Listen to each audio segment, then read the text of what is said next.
শাকিব খানের তাণ্ডব সিনেমার টিজার নিয়ে কিছু কথা বলতে চাই। আপনারা নতুন হলে ফেসবুকে ফলো দিবেন, এমনকি ইউটিউবে সাবস্ক্রাইব করে আমি শাওন মিয়ার পাশেই থাকুন। সো বন্ধুরা, কথাগুলো শুনেন।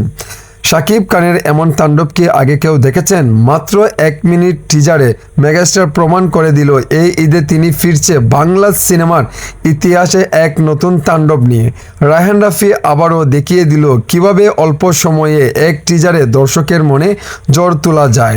প্রতিটা কাট, বিজিএম, ক্যামেরা অ্যাঙ্গেল সব কিছুইতে পারফেক্ট হলিউড স্টাইলে চলছে। সো শাকিব খানের রাজশাহীতে শুটিং হয়েছিল বিদায় অনেকেই বলেছে তাণ্ডব সিনেমা কেমন সিনেমা হবে, এটা সিনেমা এটা।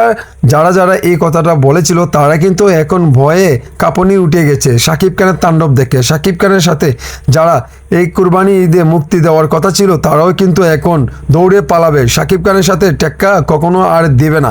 এটাই হচ্ছে বাংলার ইতিহাসের এক নতুন রেকর্ড আবারও গড়ছে শাকিব খানের তাণ্ডব সিনেমা। সো বন্ধুরা, ভালো লাগলে অবশ্যই লাইক, কমেন্ট, শেয়ার করতে ভুলবেন না।